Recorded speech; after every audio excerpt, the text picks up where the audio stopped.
Hi there, my name is Tuan Win. I'm a UK-based photographer living along the southeast coast of the UK. As most of you who have seen my work on Google Plus, you know that I love black and white photography. There's something simple and pure about black and white images. I tend to shoot all my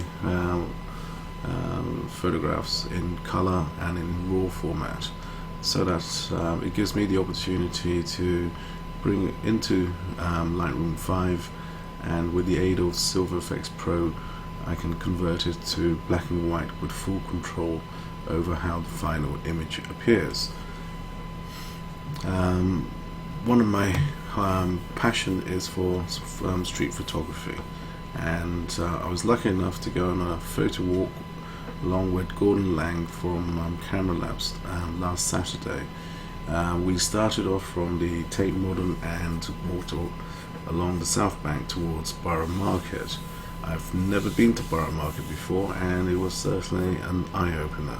The place was absolutely hectic. There was a mixture of people, locals, tourists, and 40 odd crazy photographers trying to capture a unique image of the place.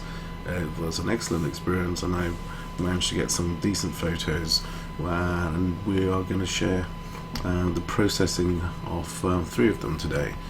It was also quite an interesting day because I was using my new Fuji X-E2, and I was quite impressed with its performance. I loved its weight, I like its size, and the inobtrusiveness of it all as compared to my Nikon D800, which I also brought along on the day, but in a very crowded environment like Borough Market, it would have been quite difficult to photograph with such a big camera.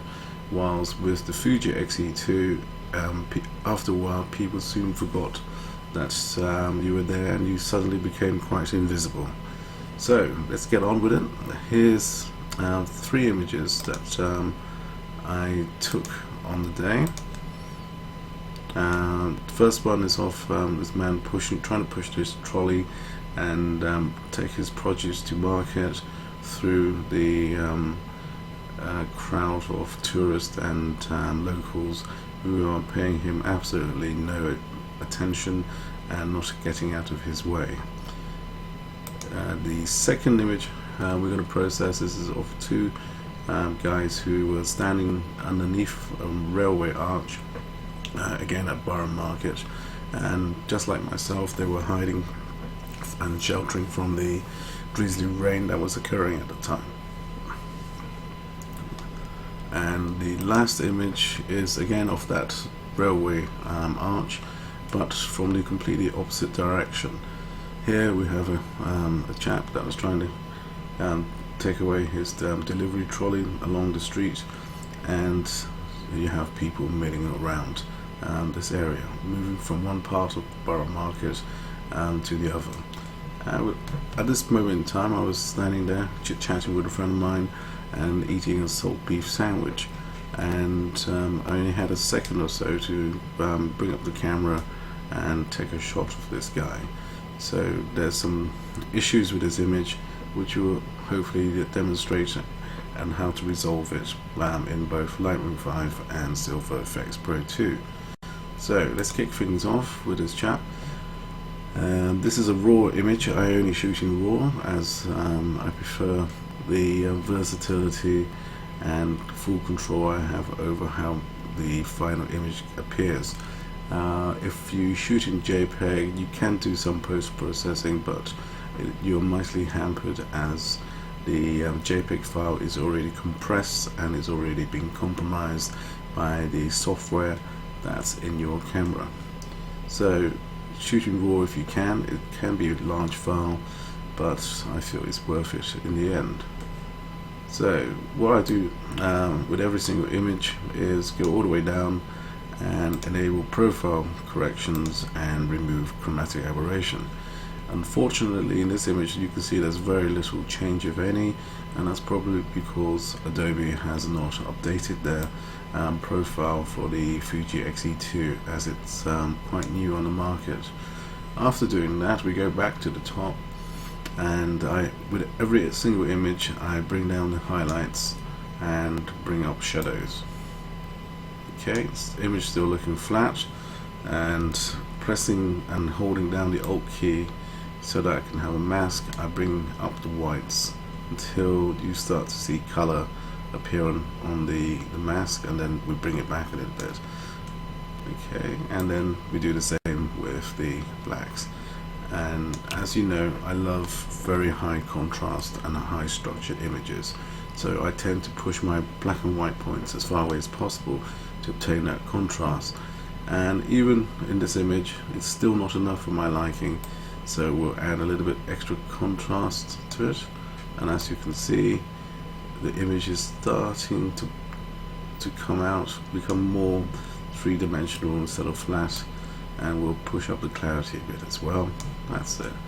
So that's pretty much all I will do in Lightroom for now, and we'll go ahead and edit this in Silverefex Pro 2.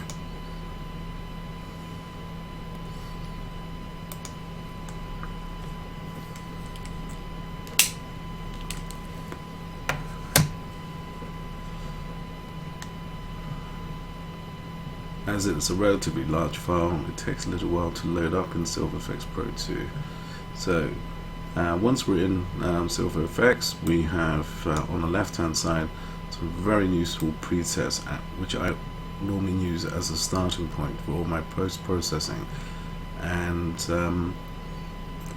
I'm sure if you use Lightroom, you're quite aware of what those presets look like. The ones I'm mainly interested in, and especially for this type of image, is the high structure. It comes in two flavors. There's high structure harsh and high structure smooth. For this particular image, I feel that the high structure harsh works best, and so as you can see, it's quite a nice image from the get-go just by using that preset. But we can do a little bit more and enhance it. What I look at in an image is what are the distracting factors and what is my main focus. Obviously the main focus is going to be this chap and his trolley. The distracting factors is the sky, the bright buildings, this lady here with her bright coat. And so what we want to do is to minimize the distractions and bring more focus into this area by using light. So, and how we achieve that is quite simple. I always increase the blacks in my images, so I slide it all the way across, increase the contrast a little bit, okay, and then bring in structure in both the midtone and also in the shadows. So we start to see now more structure on the pavement. There's more detail in the gentleman's face, and it's getting that gritty feeling that I want in my images. So next we go down and go to the color sensitivity. Humans and most people and animals are influenced by the colors red and yellow for their skin tone. So an example would be if I brought the red down too far, everyone's skin becomes very dark, and if I go all the other way, then it brightens up. So we want a little bit of brightness in the gentleman's faces, but not too much, because then you start to lose detail. And the same thing with yellow. Now with yellow, as if I bring the yellow up, as I mentioned previously, this lady here, I can see her straight away as a distraction. So if I bring the yellow up, she becomes the brightest subject in this image, and naturally one's eye is drawn through the image and straight to her. So we want to dull that a little bit. So instead of bringing yellow up, I'll go the opposite way and bring it down. So then that's made her more muted already, and without us having to do too much. What I normally do also is the colors that are not affecting my main subject, I normally bring them down. So we take the green down, and again with the cyan, as I move the cyan down, you can see that the boxes are starting to get darker, and the same things as people's jeans. So we'll bring it down a little bit, hold it there, and we'll do the same with the blue, which will have more of an effect, because at the end of the day what we want to achieve is an image that has high contrast and detail, not pure blacks all the way through. So okay, I feel quite happy with that with the blue, and the same thing with violet. Okay, next we will use our selective control points to adjust the image and use light to help focus our viewer's eye into this image. So as we mentioned previously, the sky is distracting, so we head up to the sky straight away and bring down the brightness, bring up contrast and structure to give that bit of mood, and also we'll bring up the blacks and that. As the circle of the selective point is quite large, the effect is spread out throughout its circumference. So what we need to do is make it smaller and use more of it, so we have more of a concentrated punch to it. As you can see there. So let's go around. Okay, so I'm quite happy with that. And next we need to look at other areas that are bright. So this is relatively bright here, so we want him to contrast against this, so we'll bring that down a little bit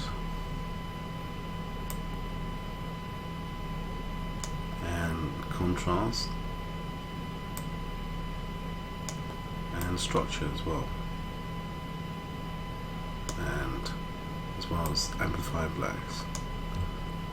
Okay, so we'll just make that point a little bit smaller, and we'll repeat it by using the Alt key and going across.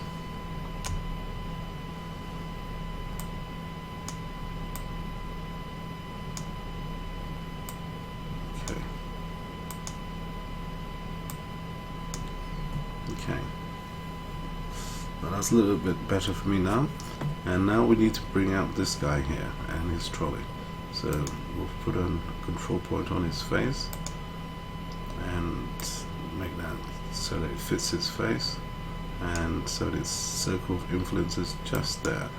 Before I use the brightness, what I'll do is increase the whites here, and that's done well.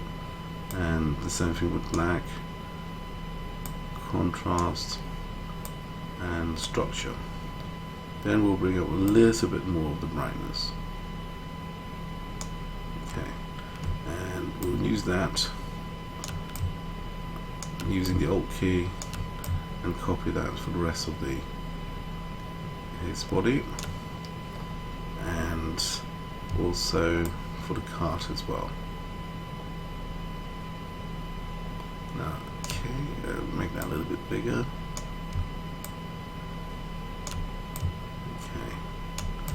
We'll use that for the street here to give him something to move into. So we'll make that a little bit smaller. Okay. Now, and we'll do the same for the other side as well. Okay, so he's starting to light up, so we need to contrast the people standing on the either side of him to make them a little bit darker, so that he really does stand out. So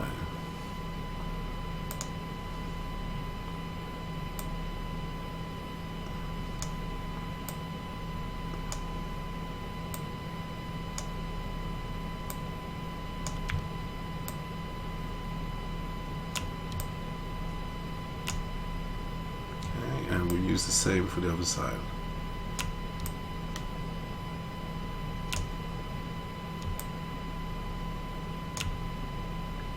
Okay, and finally, I quite like the image like that, and we've introduced an area of brightness here, so we just need to dampen that down a little bit.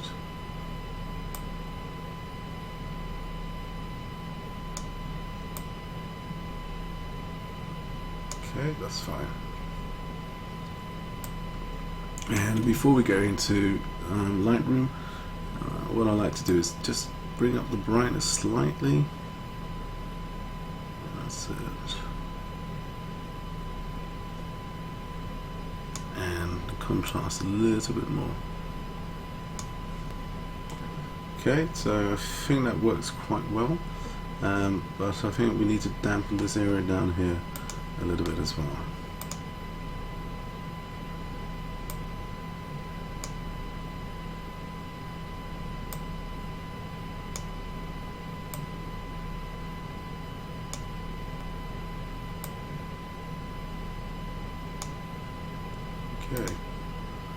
Okay, so yep, that's quite happy with that. So we'll save it and go back into Lightroom.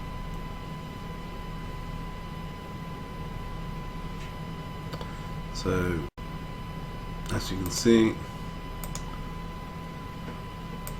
that's our color image. Looks okay, but you've got so many competing colors here. The strong blues, reds, yellows, and that he gets lost in the crowd. And when we convert him to black and white, he stands out much more. He's now becomes the focus of our attention and is the story of this image. So we'll go on and process the second image, and that's of these two guys here. So if we reset that, as you can see, the image is not without clutter. Why I liked this image is because I saw this wall. It's as with most of these walls of these types, it's rough, it's been discolored, and there's so much structure and interest in it that I wanted to bring it out.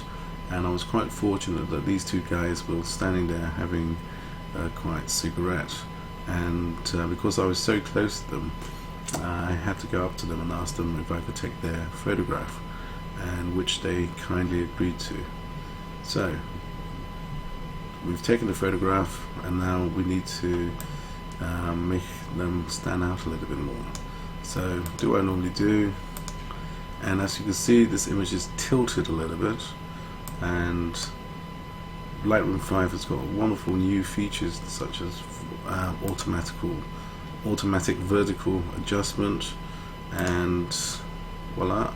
So that's done a pretty neat job of making them more upright and vertical.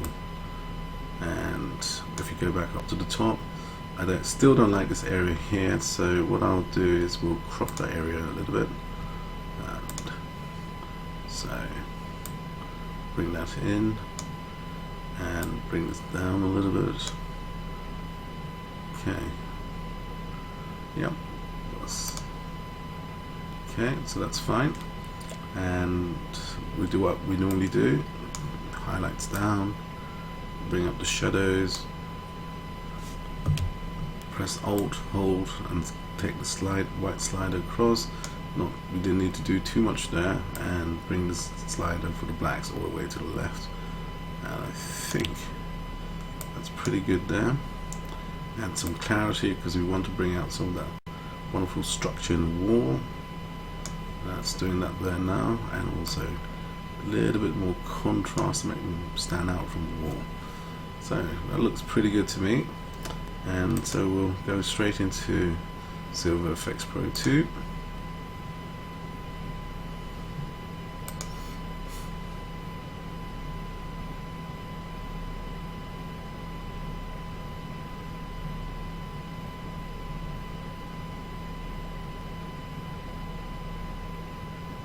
Okay, so the neutral version is pretty good, and quite pleasing to the eye, but one of my vision is to have a high structured and high contrast image, so we'll head over towards the high structure preset. So that's harsh and that's smooth. Now the difference between harsh and smooth is that the harsh really brings out the midtones and makes the image a little bit more brighter, but which works fine for the previous shot we took, but not so good for this one, as they appear to be quite washed out. So we'll use the smooth version of the preset, and we'll go and amplify the black, and also bring up the structure in the shadows. Okay, and then we'll get down to our color sensitivity. As you can see, their faces are quite bright in this, and so is the line scale that's on the walls. When I took this image, the light, whatever light there was coming from the right side all the way across to the left. So what we want to do is create a difference in gradient between the right and left side. So this area here on the left would start to appear to be in shade, whilst they are lit up by the light in this area here. And as you can see on their jeans, you can see there's hints of light there, and on their shoes as well. So we're going to emphasize this. So with our red slider, we'll bring it down this occasion, and as you can see, it starts to bring some shadow coloring to the left side of their faces, and that's quite good. And we'll do the same with the yellow as well, and the yellow has more of an effect on the walls than it does on the two guys, but that's fine. And green, we'll bring that down. Now because they're wearing blue jeans, the cyan and blue sliders will start to darken up their jeans, as it does there, and that's for the cyan, and then for blue as well. Okay, and then we'll bring violet here. Right, so not too bad, we're quite close to where we want it to be. So we'll use the control point, and as I mentioned previously, what I want this is to be dark and almost in shade, so we'll use that, pop it along the wall, take down the brightness, add contrast and structure, and we'll copy it down holding down the Alt key.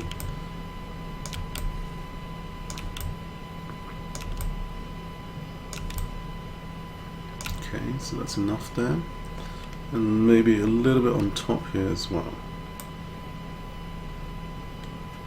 Okay, and across here, and there's a little piece of distraction there, so we're gonna make that darker. So really bring down the brightness in this area. We'll take down contrast. Oops.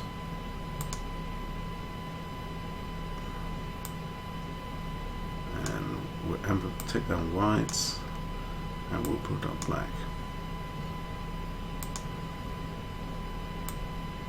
Okay, so, and we'll do the same for this rope here as well. Okay. Now, our next thing is to make sure that we achieve the goal that we set out, which is to make this area brighter with the appearance of sunlight or directional lighting falling on them. So which will give the image a bit more depth. So let's brighten up the pavement first.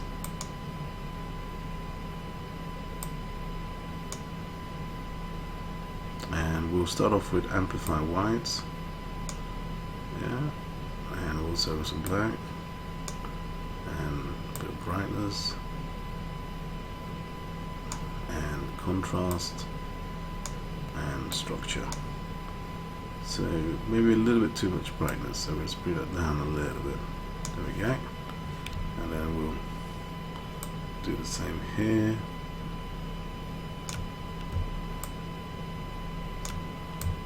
And then the wall behind and the wall above the head.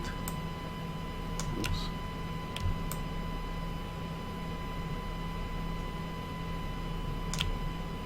Okay. And then again, we want to go for depth, so we'll make this area a little bit darker. And we don't want so much structure here. We do want a bit of contrast. So, and then here. Okay. Now, when we go to Lightroom, we'll need to remove this, and if we can, potentially remove this area here as well, and that'll be it. So, quite happy with that.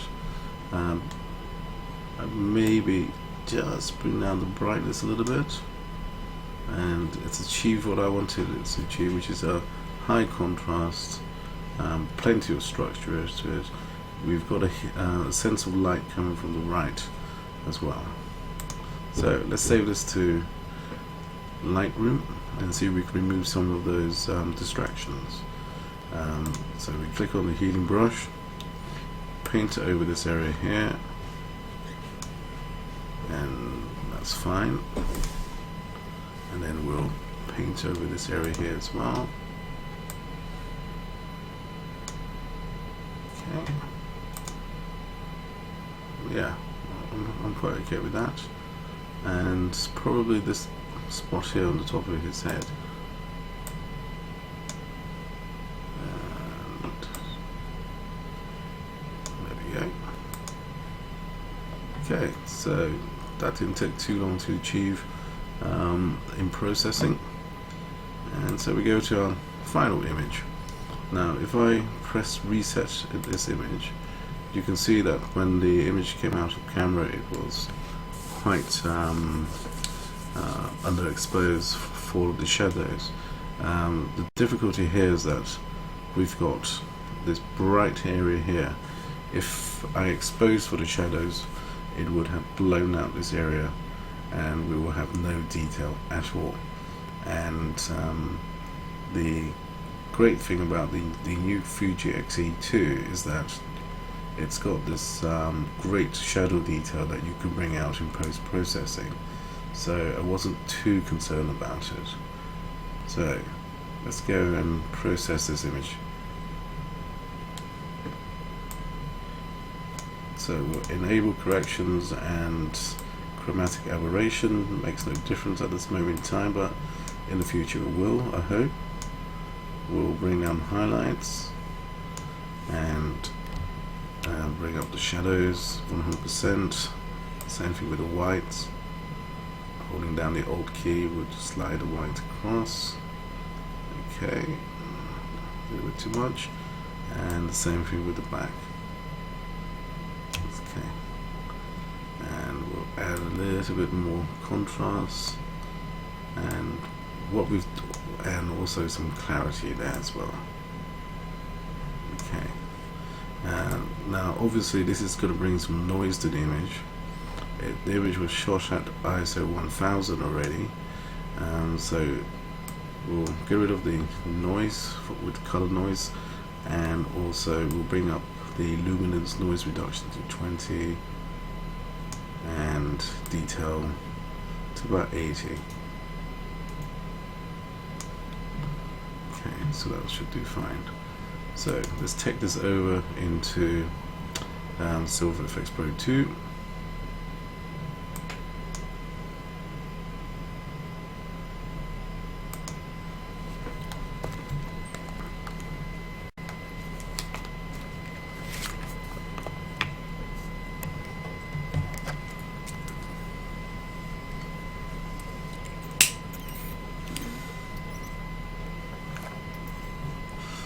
And we'll head straight over to our, well, at least my favorite preset, which is the high structure. So let's have a look at high structure harsh and high structure smooth. Okay, well, harsh is looking pretty good because it's brought out midtones and such, and the image looks bright already. So we do what we normally do: bring up blacks, add structure to shadows, and also midtones, give that grungy look. And then we head over to the color sensitivity. We'll bring up the red sensitivity and yellow, because we want this guy here to be our main focus, and what I wanted was this shaft of light along this wall to be my secondary focus. We'll get rid of some distractions here and here in Lightroom 5, and we'll dampen down this area here. Right now we're using selective control points, so we'll tackle that one first. We'll take down brightness, add contrast, add some structure, and bring down the whites, bring up the blacks, and we'll make the circle of influence smaller so it has more of an effect, and we'll duplicate it by holding down the Alt key, and we'll take down that building a little bit more. Okay, so that's helps with that area of distraction there. So our next part is to bring out what we want to make strong, and that's this shaft of light here, and this guy is our main subject. So putting the control point there. Before we touch brightness, we'll try to see if amplifying the whites makes a difference, and here it does. So don't have to do very much there. So add contrast and also some structure there, and we'll repeat that for over here as well.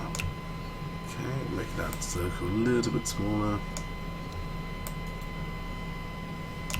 Okay, so that's working there.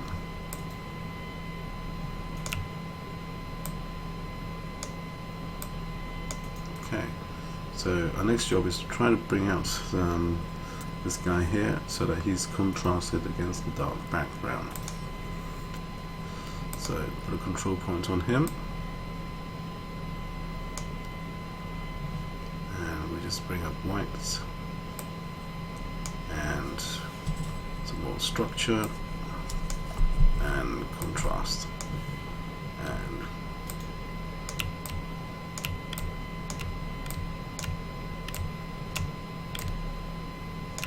okay, so that's, and we'll probably translate that across to his cart as well.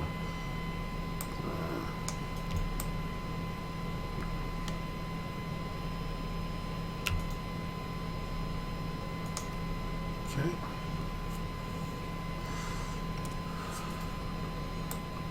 And now in this case we'll use a bit of vignetting around the edges just to hold the image in, because I feel it needs it. So that's I like that, but I think it's gone a little bit too far, so we'll go with lens fall off 2. And now we have, you can see light, and we can see direction of that light, and he now becomes our main focal point. It's quick and simple, and I think we'll save that as it is, and we'll go over into Lightroom and get rid of some of those distractions that I mentioned.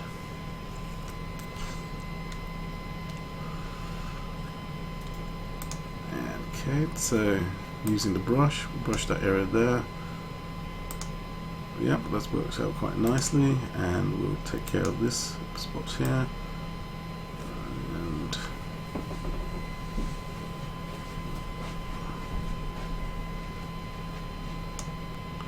okay, that's fine. Okay, so as you can see, 3 images that are processed relatively quickly, using Lightroom 5 and Silverefex Pro 2. There's nothing to it. It's very simple. The thing is, you've got to get the right images and try to capture what you've seen, and then when you come to post-processing, try to bring out what caught your eye initially and make that the strongest possible part of your image. So thank you for watching this tutorial. If you like this tutorial, please feel free to plus one it and leave a comment, and you can see more of my work on Google Plus as well as on my personal website at www.lightreflex.co.uk. If I get enough positive feedbacks about this and there's a demand, I may make a second tutorial about how I approach black and white for landscapes. So I'll see you around.